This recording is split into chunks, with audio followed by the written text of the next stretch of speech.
Welcome to City and Snow. This is a modified Dungeons & Dragons 5th edition Let's Play podcast. I'm Lizzie. I use she, her pronouns. And I'm the Dungeon Master, and today I'm here for the drama. Hi, I'm Izzy. I play Yor, a Tiefling Paladin. We both use they, them pronouns. And last time they laid all their hands, or they handed all their lays. That's what I got. Oh. I didn't expect that. I don't know. Lay's potato chips, anyone? Yours? Yeah, got 'em. Wait, we gotta have a brand deal first. No free ads. I'm Anna. I play Illivara, the deep elf hermetic red blade. And last time she was handed some lays. The ones that you just put away. Hi, my name is Miranda. I use they, them, or he, him. I play Six, the Tabaxi Sorcerer. And last time, he summoned up the maturity to aid his rival. Hi, I'm Lane. I play Hanna Mothwatcher, the half-elf fighter. We both use she, her. And last time, her blood started fucking boiling. And it's about to get unleashed. Woo! Unleash that blood! Unleash that boiling blood! Usually that's Illivara's thing, but not today. I feel like I should have started like a guitar riff there. Last time on City and Snow, we returned to the city of Elthana's stand after a harrowing battle with enemies old and new. The party survived and split ways once they got back to the city. Illivara is making her way through the streets of Elthana's stand this morning towards the plaza where the great statue of Elthana stands. How are you feeling? I'm regretting that you didn't say making my way downtown. I am so regretting that too. Are you homebound? I mean, yeah. As faces pass? There. We did it. Mm-hmm, we did it. Yep. Making your now way we're going to downtown. get a cease and desist or a DCMA. Well, I didn't sing the important part, so... That's true. It'll slide. So, it is about mid-morning. There are a bunch of people on the road walking by, and are you looking for anything as you go towards the plaza? What's your plan today? So I'm walking, I'm feeling alert. So I am paying attention to the surroundings, but very clearly making my way downtown to the statue of Elthana. I just really, so I'm just like beelining there pretty much. Need to have some me time. Yeah, as you get to the plaza, there are a bunch of food carts set up with various different street foods from around the city. Be gone, food carts. Don't distract me. You wipe them away like Moses parting the Red Sea. And at the base of the statue is, I believe it's called a plinth. There are a number of stalls set up, various knickknacks. Some are catering towards tourists who are coming through, and some are just local craftspeople setting up and selling their wares in town. If you walk around, you'll be able to find a few places at the base of the statue where you could sit down if you like. Are there literally stalls like around her statue? Yeah. Oh my god, what a pain in the ass. Mm-hmm. This is a holy sight, fools. It's a piece of the city.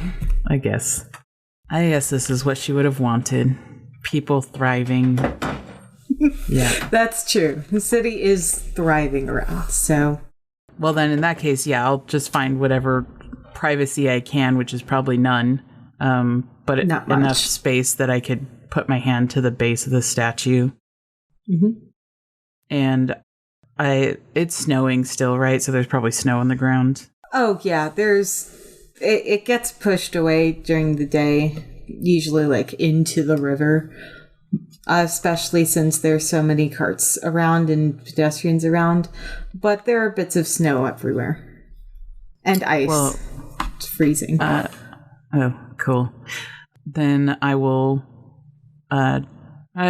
just slowly get to my knees, get into a meditative position, take my hands off the statue and just rest them in my lap, and try and use this statue to connect with Elthana. And I'll say out loud, Elthana, your blood runs in my veins. Your enemies continue on. I need your strength and wisdom to send them back whence they came. I'll take a deep breath and just feel that connection and get into a meditative trance and just reflect on Elthana's accomplishments, my mother's accomplishments, her mother's mother, remembering how lost I've felt recently. Now I have purpose. As you breathe deeply and you hear the sounds of this bustling city around you in your little alcove at the base of the statue. You want to buy a hot dog? Sorry. Yes. Sausage roll. Look, I'm someone who very much appreciates white noise, but to be fair, the white noise of this area is, people hawking. Yeah, I'm doing my best to tune it out. Yeah. Or be one with it. Let it overcome me and become me. Yes. Be the shop stalls. I am the shop stalls. As Illivara is breathing deeply, you realize something's coming at you real fast. You open your eyes and you're able to bat away quickly, reflexively, like a ball that some children were playing with that hit against the wall, and you move back against it. And as you move back, you feel part of the wall behind you give purchase. Some part moves. It moves at your touch. Oh. Damn kids. Anyway, I just watch them as they come and retrieve their ball and scamper off again. And then I'll turn around and look at it carefully. I'm not going to push on it just yet. I just want to look and see what I'd broken. Elthana, no! There is a small section. It's not broken, but it's also not iced over. And that you haven't been here that long. But you notice that this section is pushed in a little bit. This specific stone. And as you touch it to just see what's going on there, you push it in a little bit more. I'll push it as far as it can go, I guess. So, Illivara, you take just one look over your shoulder, and no one's really paying attention to you. Everyone's busy enjoying this morning as you push the stones in and go through a little doorway into the base of the statue. What? Cool. And there's a staircase, and there are lights all the way up that are already lit. Do they appear to be magical? Yes. Yeah, I think I've mentioned weir lights before. In the city, it's instead of like fire lanterns at night, they use weir lights. Okay. Cool. I am unsure, but I am taking this as a sign from Elthana, and I will follow her lead. So I will go in, and I guess, like on the other side, figure out how to close it. It closes behind you. Oh, shit. Okay. The lights So I turn around, and it's just like, ka-chung. No, well... That would be scary. Okay, different feel then. Different onomatopoeia, not a kashon. Just Okay.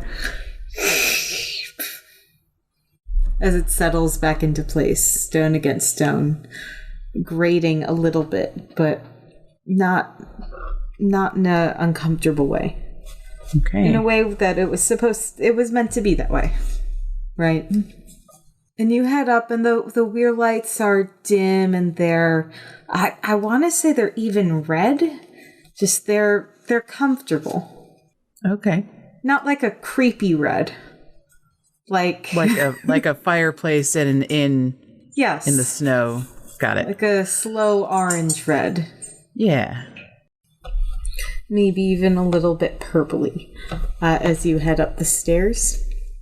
Yep. How far are you going to go? I'm going to follow it all the way. But I am going to be cautious, so I'm going to be listening and watching the steps as I'm going. Just in case. Give me a perception check, please.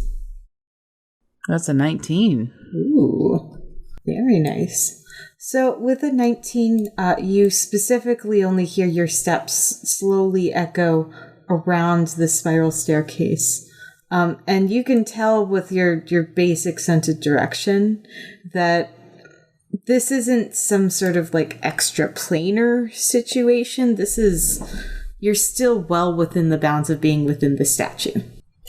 So it's not like 1,000 steps up, but it's still it's Illivara. She takes things carefully and with a measured step, heads up. And as you get a little bit closer and higher, there's a little bit more light above you, and you can hear the soft sounds of someone setting a fire. Someone's tending to and stirring a cauldron over a fire. Suspicious. I'm gonna stealth the rest of the way up then. Okay, give me a stealth check. 23. Ooh, beautiful. Who the fuck is cooking in my ancestor? Whom the fuck would do such a thing? And as you slowly head up, you smell a very familiar stew. Something that you haven't... It's been a while because this is something that's typically like a deep elf specialty. I don't like that. This is too eerie. Illivara is more prone to distrust, so we'll see. I will peek around the corner once I get to the top of the stairs. At the top of the stairs is an elderly woman with gray skin. She's sitting on a plain wooden chair at the top on a landing, and she's surrounded by weir lights. And every so often, she'll take one from the air in front of her, polish it with a cloth in her hand, take off all the dust, and put it back into the sky. And at her feet is a pot with a bonfire and a stew that she will, between little weir lights, stir. And she's here. She has her back to you while she's stirring and does not see you. I'm watching her for a second, trying to understand what is going on, but I have no idea. So I'll take an audible step up to let her know I'm there and enter the room. Her drooping ears perk up as she turns to you and says, "Oh, my child, what brings you here today?" Who are you? She stands slowly and smiles at you warmly and says, and looks around at the weir lights, gestures to them, and says, "I'm a caretaker." What is this place? If you've opened it, I believe it might be your birthright. Just looking very confused, but then realize that I'm being rude. She doesn't necessarily have to be an enemy. So I will offer whatever the local custom greeting is, maybe a like a bow or something. My name is Illivara.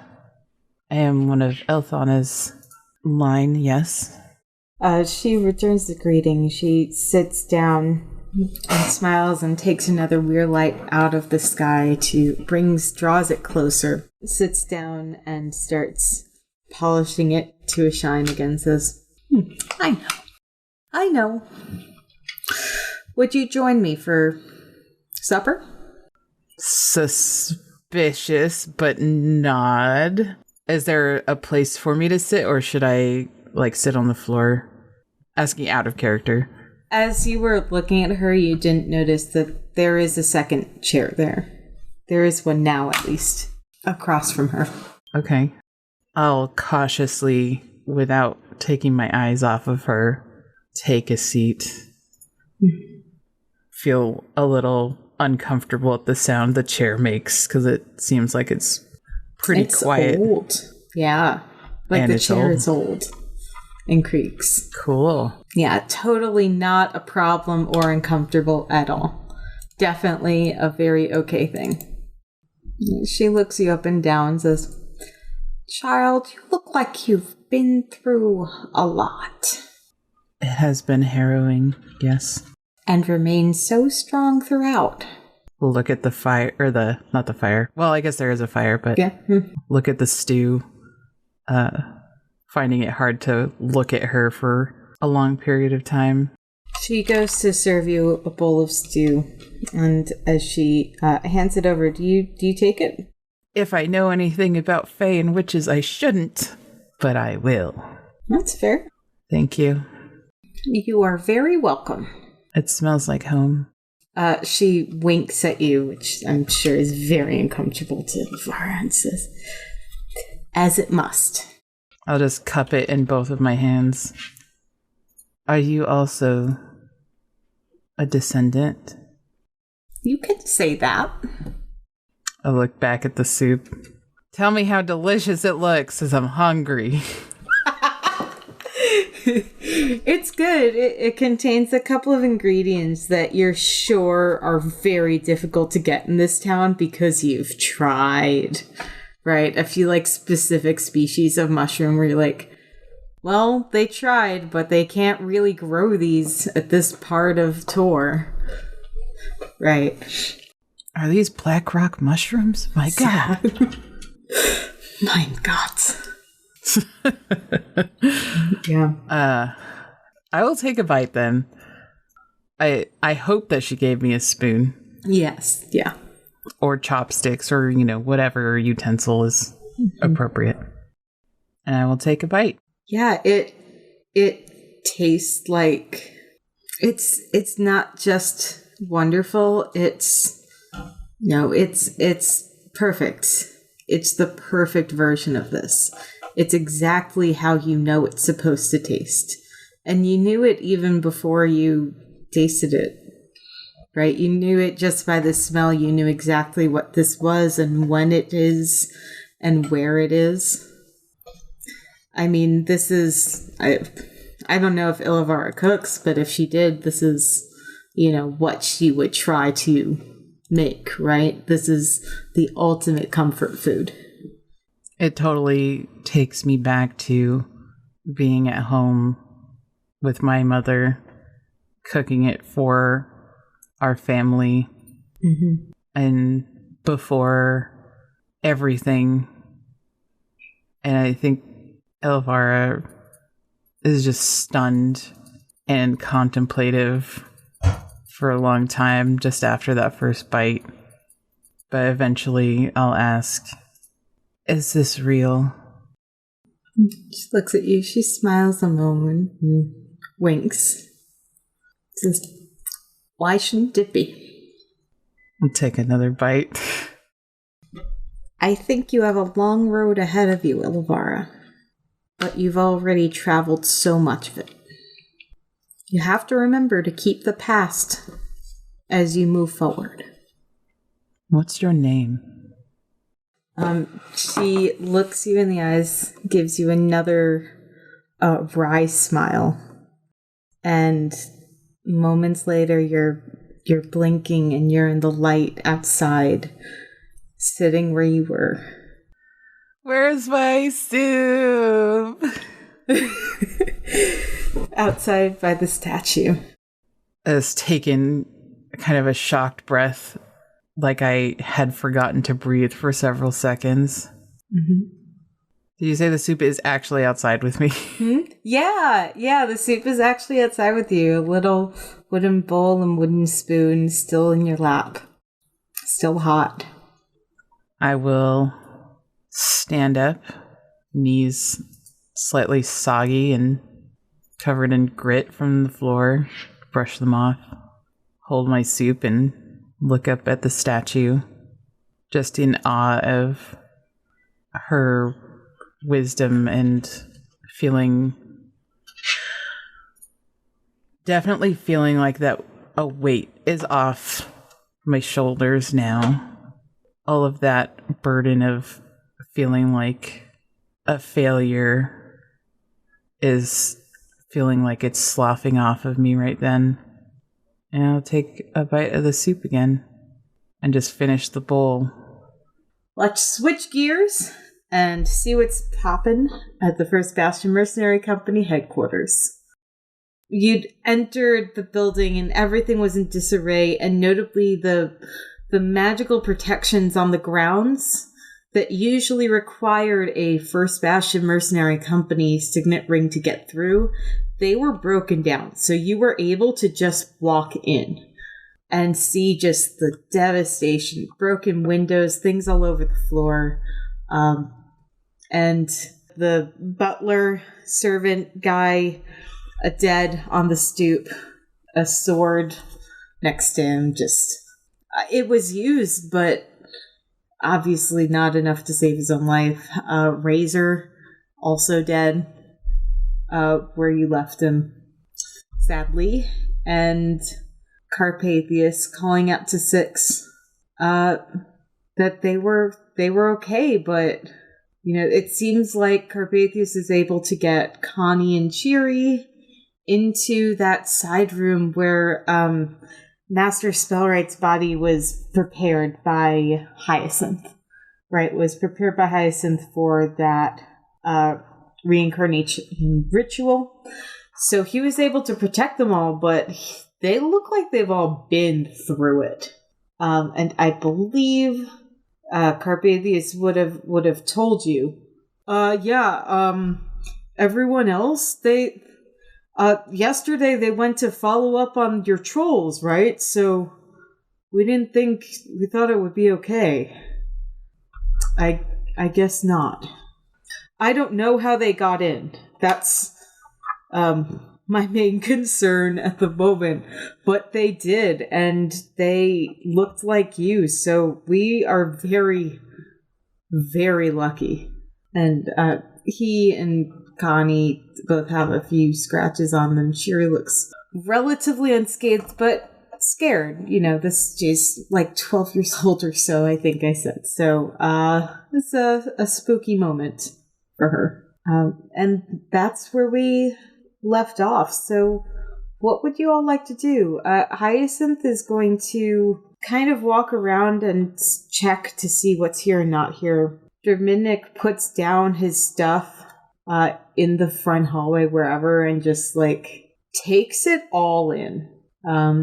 Because he has not been here before. And he is in awe at this room, full of so many little trinkets from the First Bastion Mercenary Company over the years, right? The walls, kind of like a Cracker Barrel or an Applebee's, right? Just covered in these little bits from across time. And many, on the floor, burnt to a crisp, cratered, but he's amazed. So what would you like to do? Six turns to Dominic and says, I imagine you'll be staying in the bathhouse. Let me take those things for you. It's quite cozy once you get past the fact that it's a bathhouse. You'll have to sleep in a tub or on the floor, but it's not so bad. I doubt the tubs are large enough, but let's go see. Six is gonna sort of, with the suitcases, head on over. Benedict does not try to help. And goes up. What are you two doing?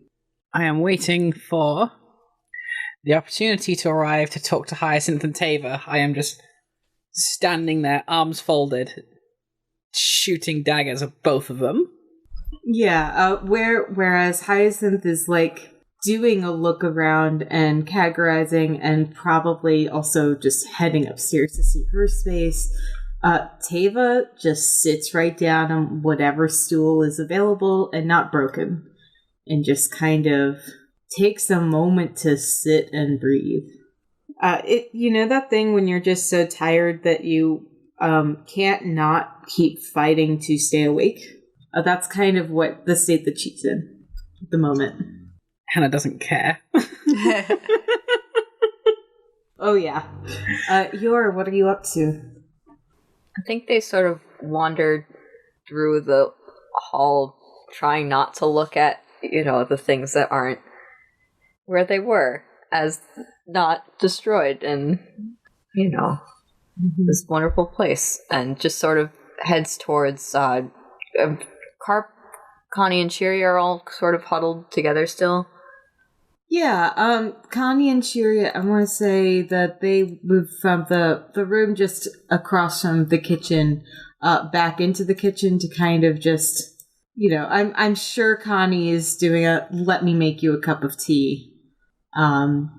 Just to, doing that older sister thing and trying to get Shiri to relax, take her mind off of this. Let's pretend like everything's a little bit okay.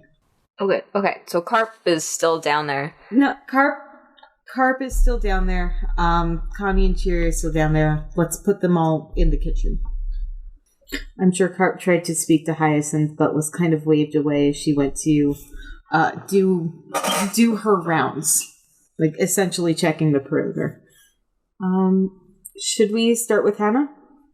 Yeah, when Hyacinth comes back down after however long. Yeah. She's gonna just shoot her a look that says, we're going to talk about this right now. Okay. Well, and she looks to Tava and says, would you like to speak privately? Oh, I was going to talk to both of you, it's fine. And Hyacinth sits at the seat that you saw the first morning you were here, her seat, right next to where JT would sit at the head of the table, and says, well then, there was some tension yesterday, so let's have it out. In my role as under-captain, I often had to make a lot of difficult decisions. Do I send people off to fight, knowing an incursion might come? No, leaving my spot with less defenders, but a front line? Do I send them off knowing that they might die? All that I see in this current situation is not only ignorance, but arrogance of the city around you. Look what happened. You left everyone here with civilians, with people who could not fight, who could not defend. And look what happened. The lapse of one person led to the deaths of so many. If this happened to me, if I made this decision, this would eat me up forever. But look what happened. I would have to take responsibility for this. But no. I cannot understate how angry I am that this has been allowed to go on for so long, that the First Bastion Mercenary Company has been keeping all of this information hidden from people. I'm astounded. I don't. Because of you. She looking directly at Hyacinth. Mm-hmm. Hoarding this information. Acting in the shadows. Or whatever you call it. People are dead. And not just now. The library. the fort we first went to. These are all the actions of the First Bastion Mercenary Company, and direct consequences of that. And Tava, the people who died here, are direct consequences of your actions. I have been with this company for 3 days. I've seen enough. When this is all over, you still have my help until then. When this is all over, I will be using every single pull that I have in this city to dismantle this company. And she's going to walk away. Can I say that Six walks in at that time and hears that and he's like, oh. Up to Lane, actually. He's not gonna, like, butt in or anything. He's just surprised to hear it because he's been looking up to Hanna as, like, the leader. Mm-hmm. And now he's like, oh no, she's gonna leave and I have to choose between the company and my uncle. Misunderstand the situation. Oh, completely. 100%. Tava... So she's just gonna walk outside and just in the snow, just kind of sit down, close her eyes and just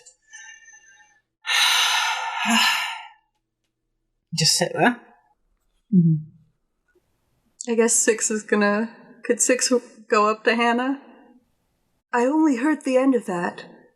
I mean, I knew you were going to chew them out, but are you really going to leave? After all of this? I feel like I need to stay with this until the end. But when it's over, I cannot let my conscience sit around while this company continues to exist. It's got to be dismantled. So many innocent people have died for nothing because of them in there. We could make it better. You can't. You can't make this sort of thing better. Look how many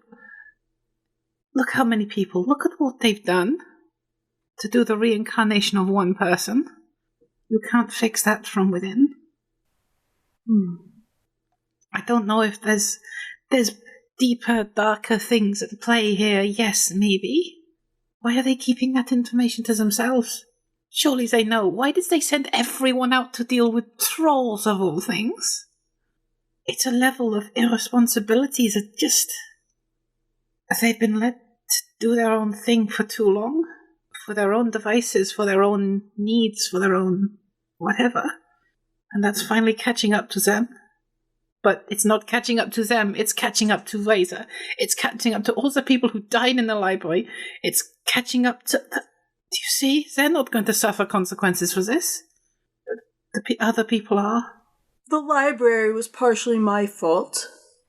We've talked about that. But the trolls... No one would have gone to deal with the trolls if I hadn't taken a liking to them and made such a big deal out of it. So... That's not your fault. They could have said... You've seen the relative pull and influence and, quite frankly, combat abilities that some of the top brass people have here, right? They could have sent 2 people at most, but they empty out the entire company for it. That's on them. That's not on you. I need to think about this, but all I know is if you leave, I don't know what's going to happen to the 4 of us. I'm here until this all pans out. I can't just go in the middle of this. But like I said, once this is over, I can't allow this place to stand anymore. And I don't know, I feel tethered here. And I hope you know that doesn't reflect on my respect for you. He's gonna sort of stand up and walk away. You're still my friend? He's gonna look back and, like, sort of nod a lot. Because he just is kind of having a hard time with words right now. And he's gonna sort of open the door and duck back inside. You could just tell he's, like, full of emotion. As you duck back inside, surprised you didn't hear her because she's just so tall, but Hyacinth follows behind you and ducks out and see if she can stand next to Hanna on the patio, on the porch, in the cold. And she just says gently, "Will you hear me?" Sure. I know I'm not a perfect soldier. And I'm trying to be a good friend, at least. I come from a long line of druids. I'm the first of my whole circle to join the mercenary company because I believe in what we do, but we've been fractured. And it's not just because Halros is laying in there. It's not just because I'm a master tree walker without a master oracle. It's something else. We've lost sight of something, and I think nothing has made that more obvious than you seeing us at our worst. One day Halros asked me if I knew how to bring his friend back from whatever lies between our time on tour and what's beyond, and that was the previous Master Treewalker. He died saving... I can't even count it. And afterwards he left. He left on a ship and to start his own circle somewhere else. But when we finally finished the ritual, he came back different, and we spoke, and he retired and gave me this opportunity to change the world and make it better. And maybe there are better ways I can do that. I'm trying to keep all of these people together, and they keep falling through my fingers, Hanna. And I think what I'm asking for, I think I need a little help. And maybe that is an understatement. But for now, that's what I'm saying. She just sits there looking out over the city for a while. Clearly not telling Hyacinth to leave, but very much looking like she's trying to form the words in her head. Before just still not looking directly at her. Saying, I said I'm with you until this all ends, right? But I don't believe you're a bad person, far from it. And to an extent, I don't think anyone here is. Well, I think that might be the point, right? We're people. Just people. And maybe what we've asked of ourselves is something more than that. More than we can do. Being insular is not the way to fix this. I'll try to think up other ways then. She gives you a moment and goes back inside. I'm so... Yeah. Why? Can we move to 6? Yep. Okay, cool. I think he's like sulking around a bit now. Like in the kitchen or something. I don't know. Wait, let me look at the map. Oh, if you're in the kitchen, Connie will offer to make you a cup of tea. Connie made me a cup of tea? Yeah, Connie will offer at least. Yes, thank you. That would be great. He's just sort of sitting at the table then, I think. Sort of, like, scratching a bit at the table. I think maybe... Is it an older table? Yeah, basically everything here is an antique. Would you say that there's, like... You know how, like, in, Oh, like scratch graffiti? Yeah. Yeah, we're on the same page, yeah. Okay. Yeah, he finds, like, a little bit of scratch graffiti and he's just tracing it with his claw. Mm-hmm. Wondering when it was made and who made it, idly. Yeah, Carpathius comes in and goes to helps Connie and reaches something off a high shelf for her. Am I in here too? Oh, you sorry. can be, yeah. Okay. Cheery cannot take her eyes off Six. Like, just kind of, frozen, scared. And, unless you want to say something, she is going to just, make her way outside. Just kind of slip away. Can I just, like, roll, I guess, to figure out if Six would notice? Yeah, give me an insight. Okay. This is the first time I've ever asked to roll something. I feel like. I appreciate it. But, like, right now, I'm like, would he? Wouldn't he? I don't know. Insight 8. Probably not. Yeah. He's just staring down at the table and his hands. Mm-hmm. You think you see familiar handwriting, but nope. Nope. Nathaniel does his L's with a little bit extra bit of a loop. So, can't be that. Attention is elsewhere. Yes. Though I do wonder, out of character, I'm like wondering about Cherry, but yeah. God damn it, Six. 6, did Dermidnik like the bathhouse room? Lizzie? I would imagine not, but... What did he think of the bathhouse room? He probably thinks it's painfully small approximation of that. Probably muttered something about how my living quarters keep getting smaller and smaller. This is not. And 6 probably like empathized with him as like, because like one of his I think his trait. Let me look. It's like on his character sheet, right. It's like I forgot.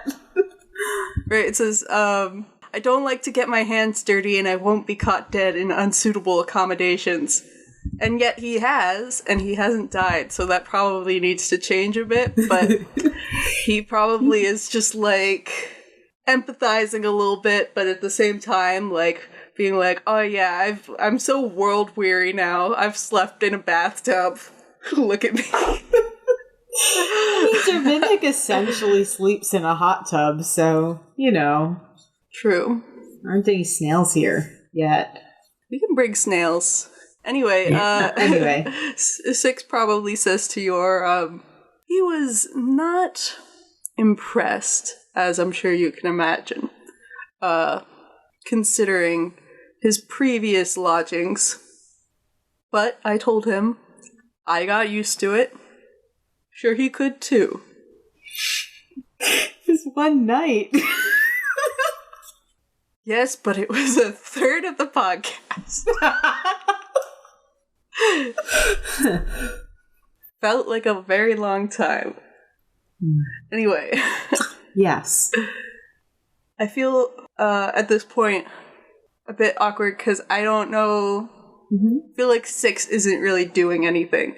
So if you want to go to Yor and Cheery, because I feel like 6 is just sort of moping around right now. Yeah, that's fair. I don't want to like push him.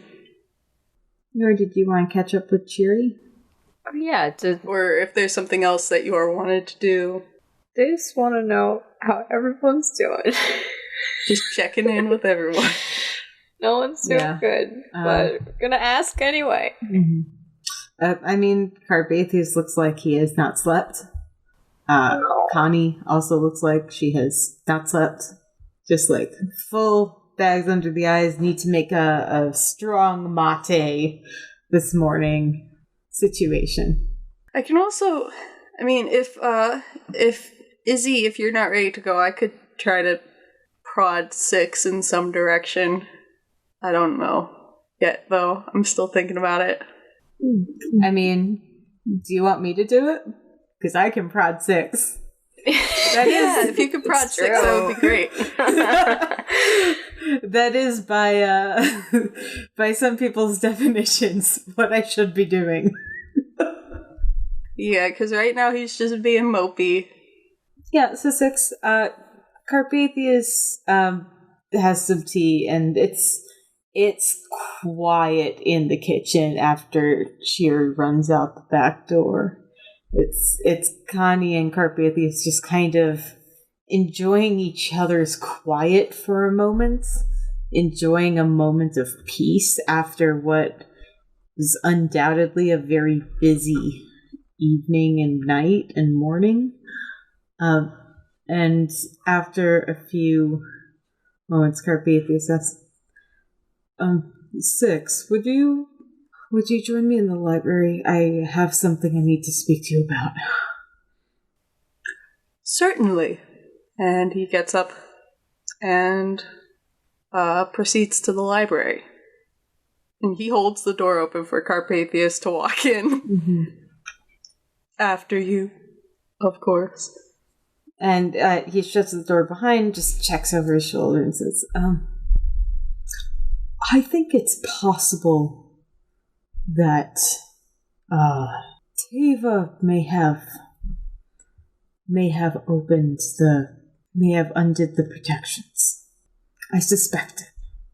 I knew it. I mean, oh, what makes you think that? He sits down in Tabitha's chair and the rolly chair just spins around in it and says quietly, a few nights ago I noticed Teva going out sometimes in the evening, and I shouldn't have, but I noticed that sometimes Tabitha leaves the things around. He leaves his ring around. Everyone else has one. Why would he need to be responsible? I'm just saying, one time I wanted to know how it worked, so I did it for myself, and it's actually fairly easy once you have the ring on to just open the gate and close the gate. But other than that, it's you can't see in, can't get in. One time, I even tried to just throw stuff over the fence. Nope, bounce right off.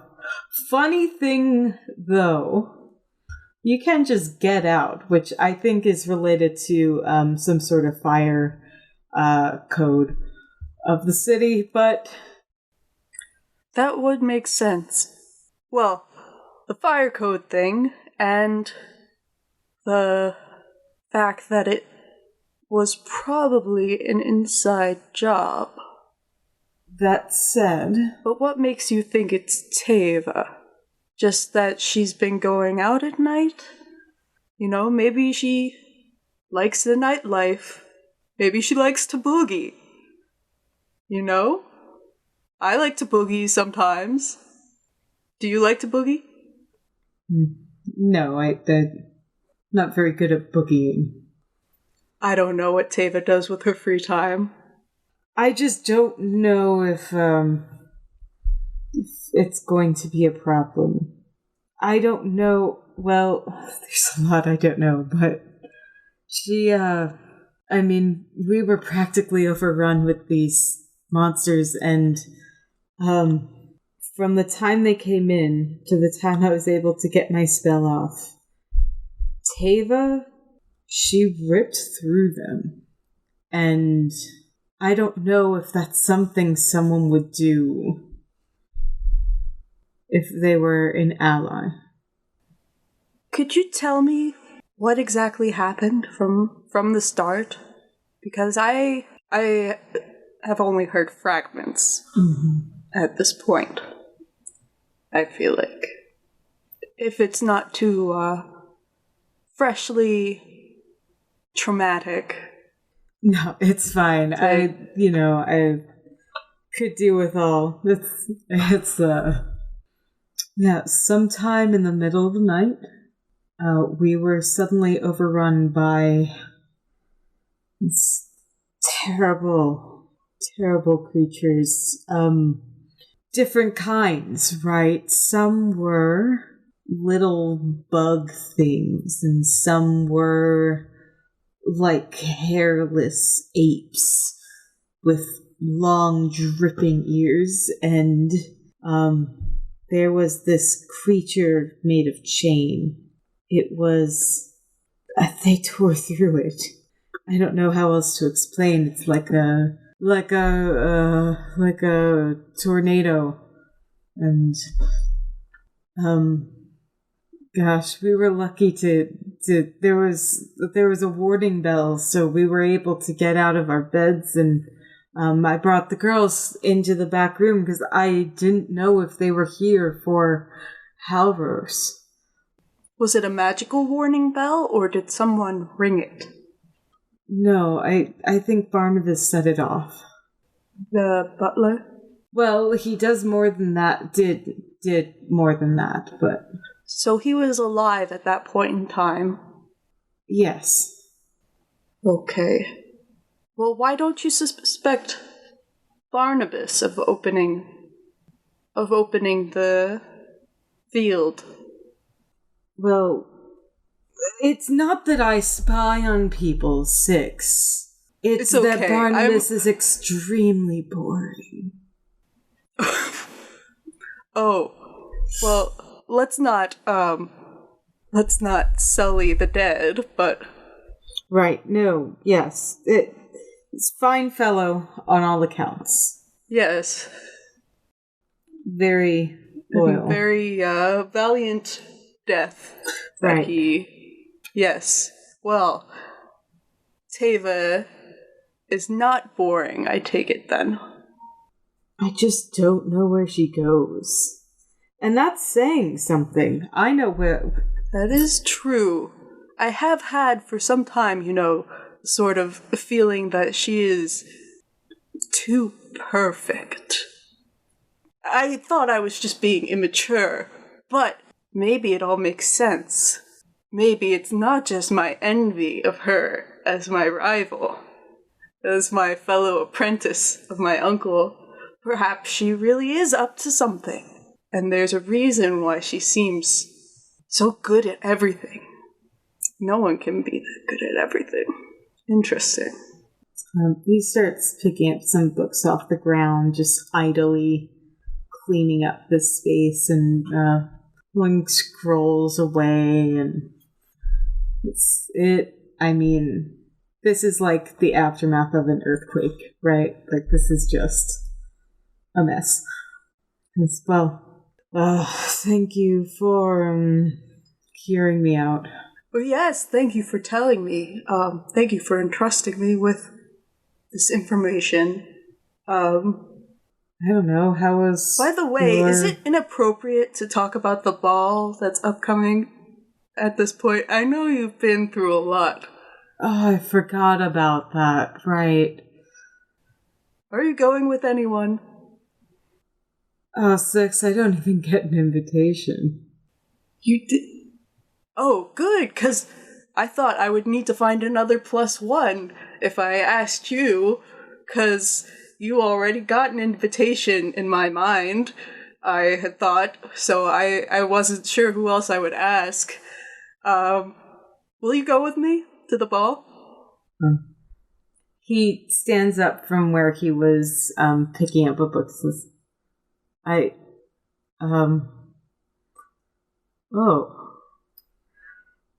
don't have to boogie or anything.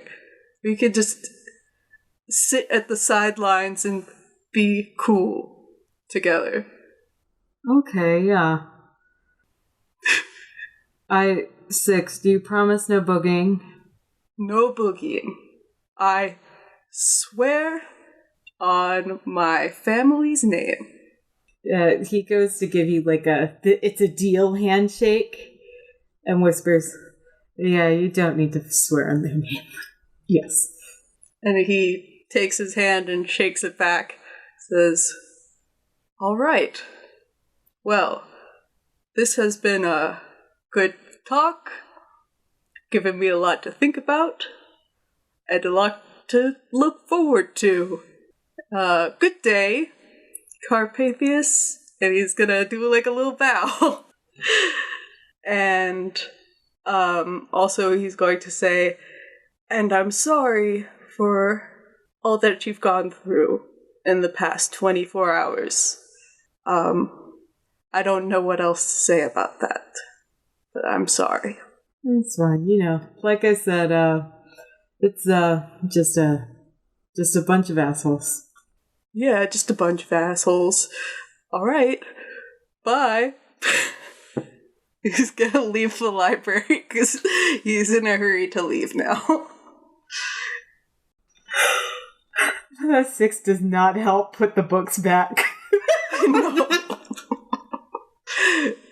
You follow Cheery outside, I guess? Oh, well, Connie's right there, so I feel like that. Oh, yes. Just quickly get like a word from her that's a good idea. That's fair, yeah. Yor just kind of awkwardly approaches Connie and tries to get her attention, and this is probably a question with an obvious answer, but are you okay? Is Cheery okay? Do you think it'd be a good idea to talk to her? I know she has a lot of support, but I just I can't help but want to see how she's doing, Yeah, I just got to put some tea. Just very tired. It's just like, yeah, it's been a night. I don't think she's really dealt with this type of thing before, but yeah, she could. I'm fine, actually. But she could use a little, cheering. Yours just like, I didn't ask about you. Just like, no, Yor wouldn't be like that. Also, Yor appreciates a good pun, so I bet that was in character.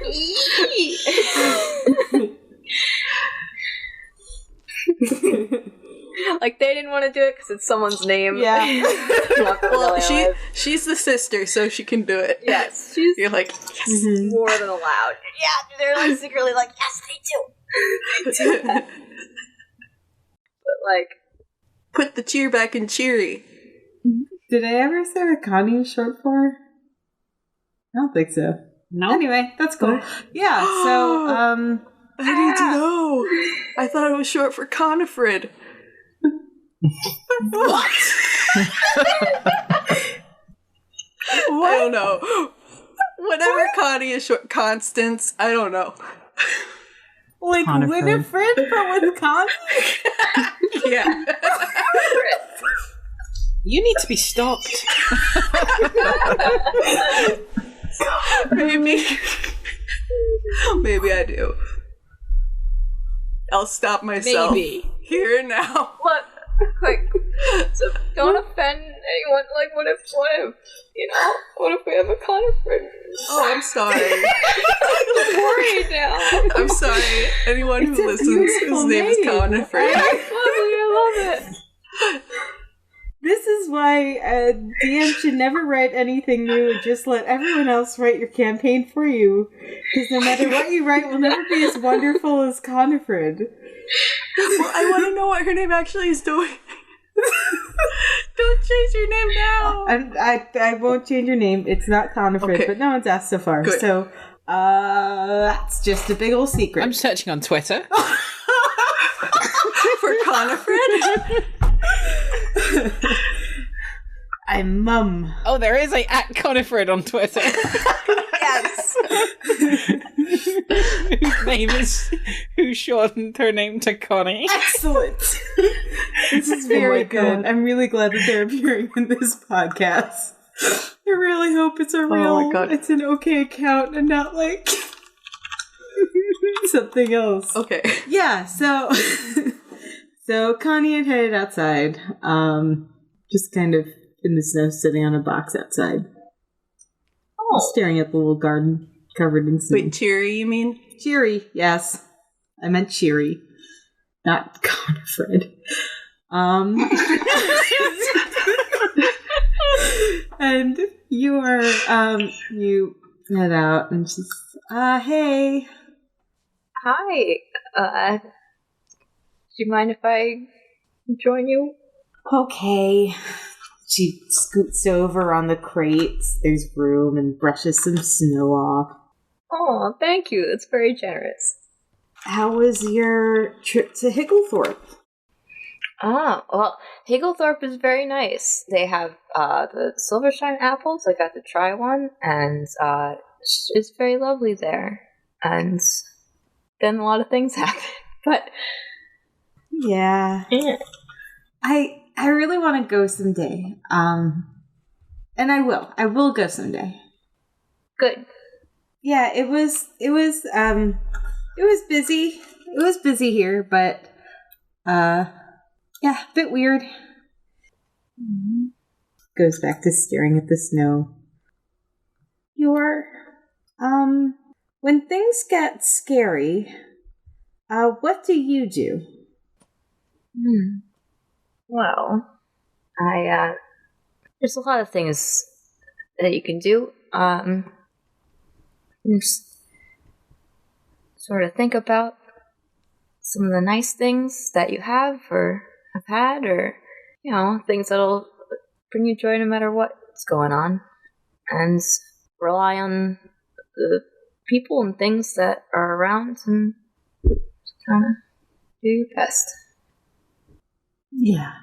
I want to do this. I want to do this someday, and I don't care who hears it, but I'm going to be really good at it, right?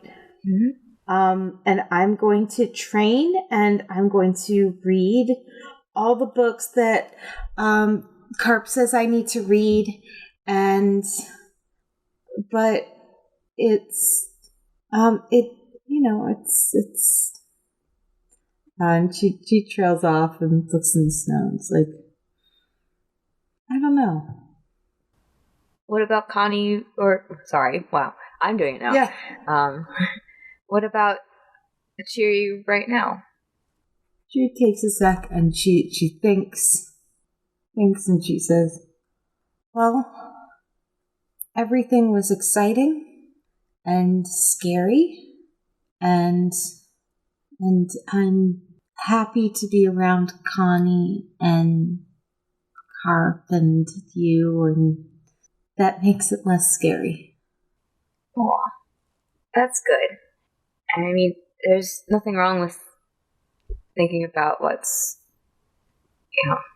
making things kind of difficult. Even just before last night, I mean, there's Master Spellwright and things going on here and in the city and all over.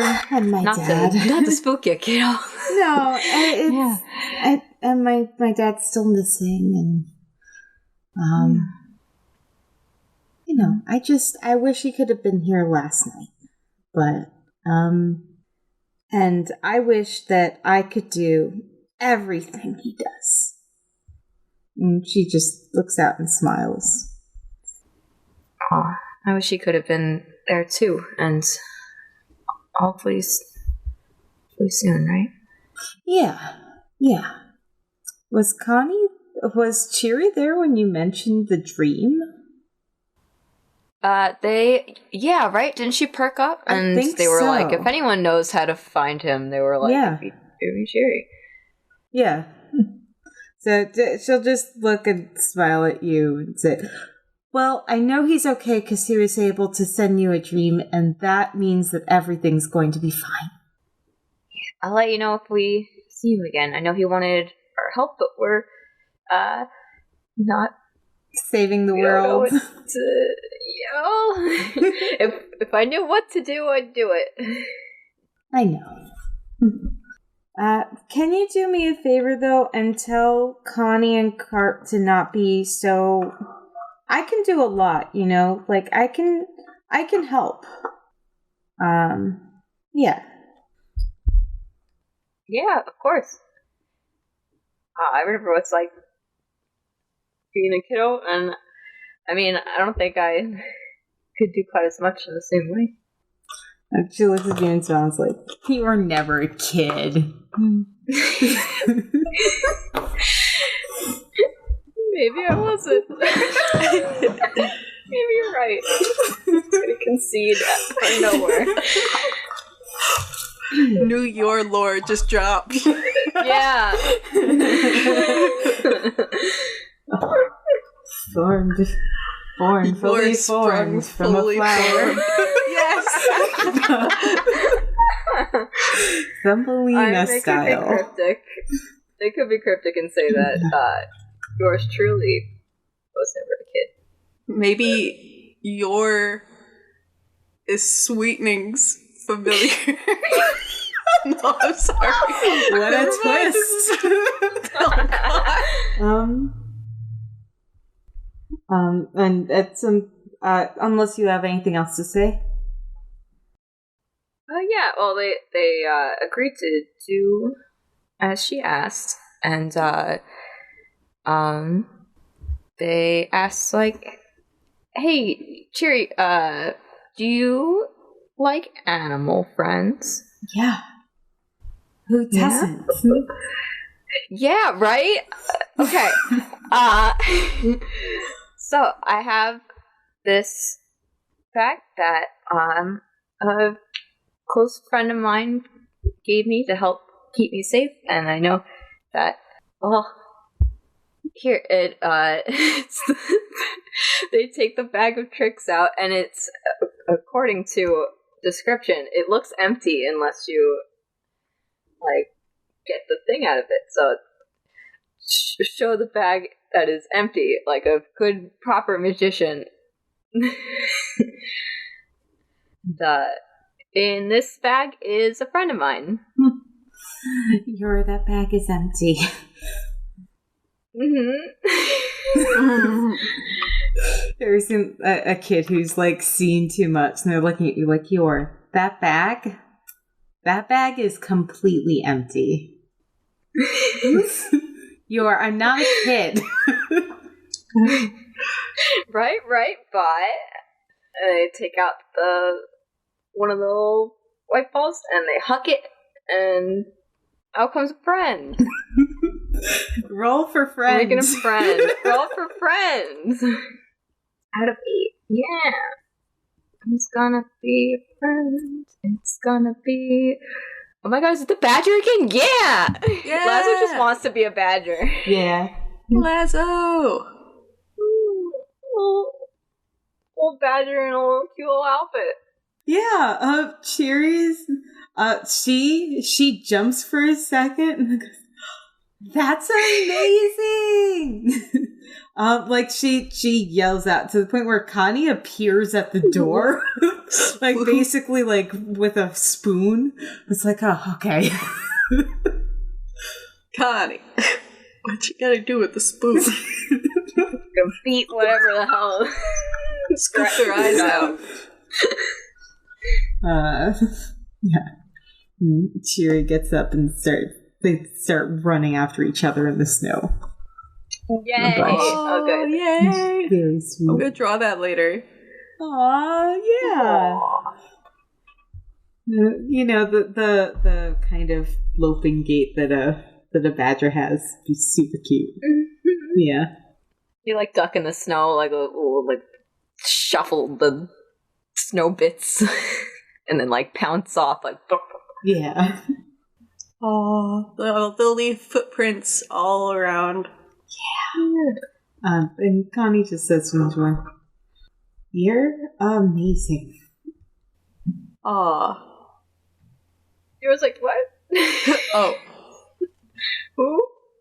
Actually, it's yours truly. And I think that's where we're gonna wrap up. Yay! 3 vastly different tone. Yeah. Four actually. 4 of them. We got 4, and they're all super different, and I love each and every one of them. Oh my god, these characters are amazing. Yeah. We just Tale of Bossing Sade. We did. I did it. I can. Oh yeah. I can turn in my bingo card for DMing now. I can just No, I really like that. That was really good. City in Snow is part of Novi Studios and takes place in the setting of Lanamora ages before the events of the Legends of Lanamora podcast. To find more City in Snow content, share your thoughts or predictions, or keep up with the silliness, check out the Twitter account City in Snow. Thank you again to my wonderful, fabulous players. How can people find you all? Hey, I'm Izzy. I can be found at Squishy Night on Twitter or Linktree. This is Anna. You can find me on Twitter at Unruly Cryptid.